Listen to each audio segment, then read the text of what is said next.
of the Suntory World Match Play Championship, with Greg Norman defending his title against people like Fuzzy Zeller, Ben Crenshaw and Seve Ballesteros. Now from Ferndown, goodbye.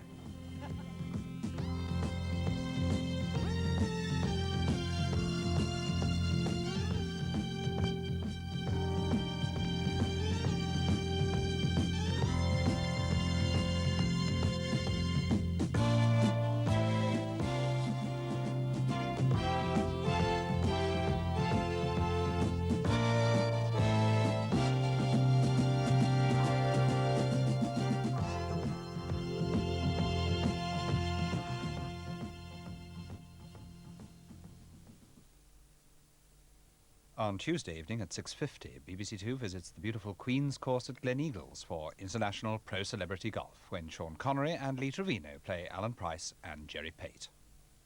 Now, on to Kyung Wha Chung plays Bach.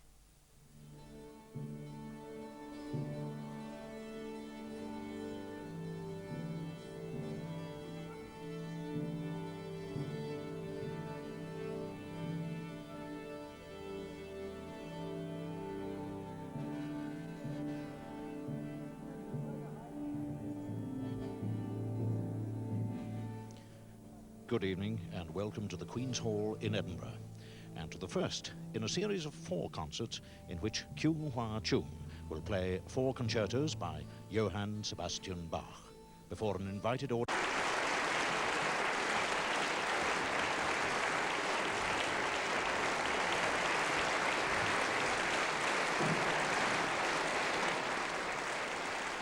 The concerto for violin and strings in A minor by Johann Sebastian Bach, played by Kyung Wha Chung, and the Scottish Chamber Orchestra, leader John Tannell, directed by Trevor Pinnock.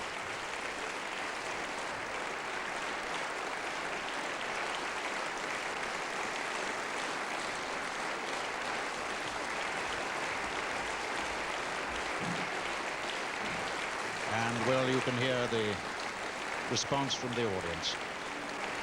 What power and emotion emanates from that small person of immense power and talent.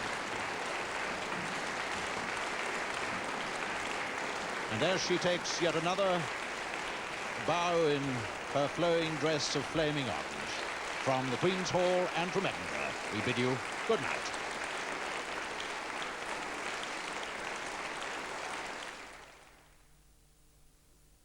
Next Sunday, Kyung Wha Chung is joined by the eminent Swiss oboist Heinz Holliger for a performance of Bach's concerto in D minor for violin, oboe and strings.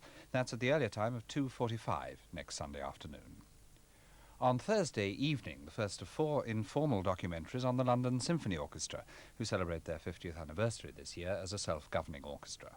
Programme 1, The Band, shows the orchestra at work, focusing on some of the human faces behind the white ties and tails.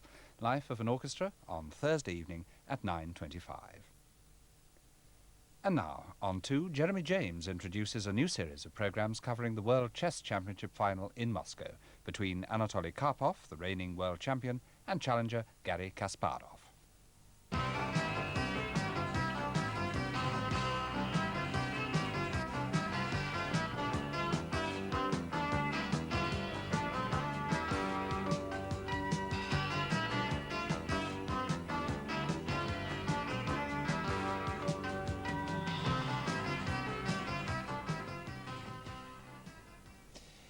Well, welcome to the first of these reports on the World Chess Championship in Moscow. And if you think this is just a routine match between 2 Russian grandmasters, you could not be more wrong. It could easily be the most spectacular World Championship match there has ever been, particularly if this first week's going to go by. We've had 1 remarkable draw, 1 truly astonishing draw, and then on Friday, Kasparov took 1 of only 3 days off he's going to be allowed, however long the match may go on for.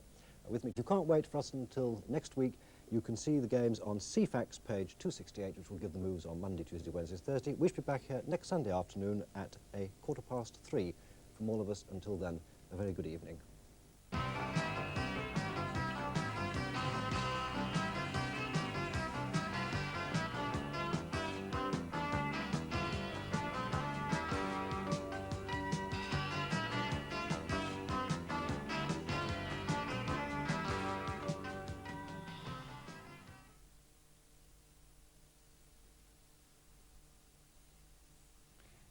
And now, on BBC Two, it's time for News Review.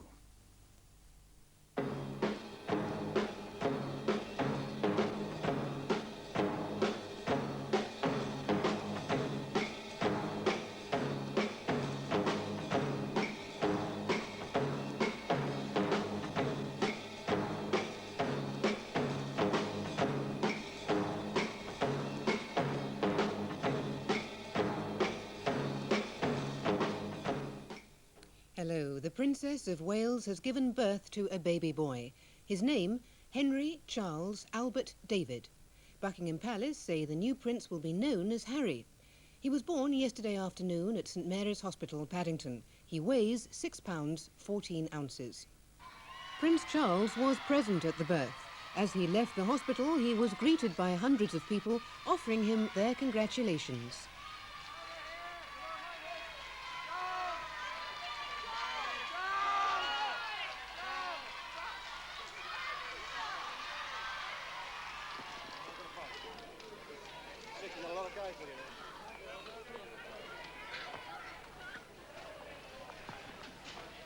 God, that was fun. I think the person who'll be really pleased will be Prince William. I think he'll be thrilled. It'd be lovely for Prince William to have a little companion and a playmate, someone to fight with. I'm sure he'll be a very good chap. And I'll tell you one thing. I hope one day he'll play cricket for Gloucestershire. This morning, Prince William was taken to meet his brother.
After a tense week of talks, the miners and the coal board are back where they started.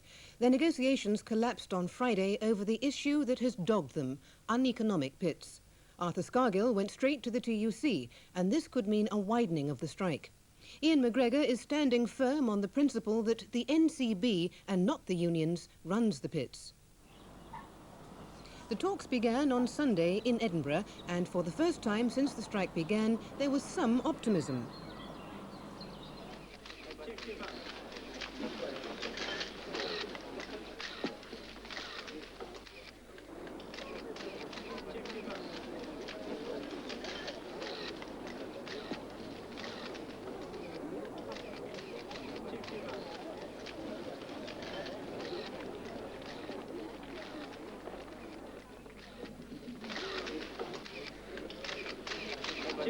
National Union of Mine Workers want the talks to succeed and want a negotiated settlement, and we shall have to see what emerges.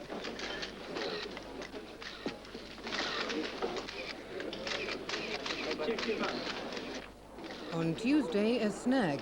The coal board took exception to public statements by the NUM, but still, the talks continued.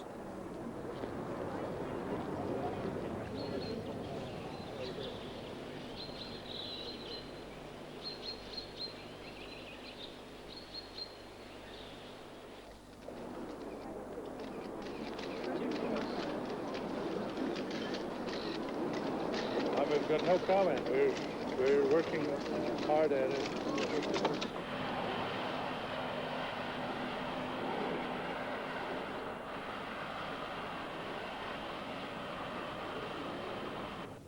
On Wednesday, Arthur Scargill left Edinburgh too, and a wild high-speed car chase began.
media harassment today has made it impossible for these talks to continue at this venue.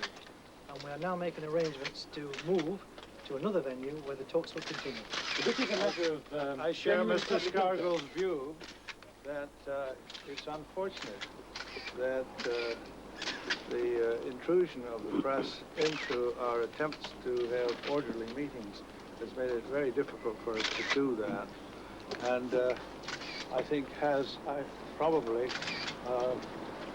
lengthened the time it will take for us to discuss our mutual problems, makes it difficult for us to proceed in a proper atmosphere which will be conducive to solving these problems. And we are rather disappointed.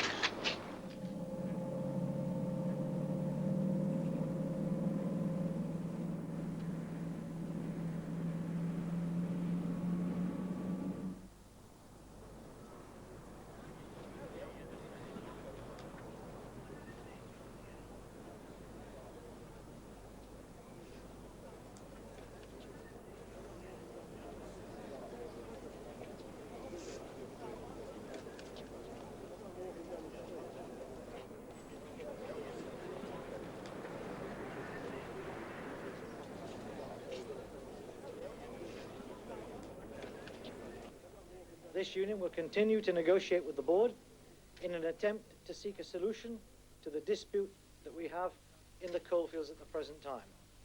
We obviously shall keep our executive informed, and no doubt we shall also keep the media informed.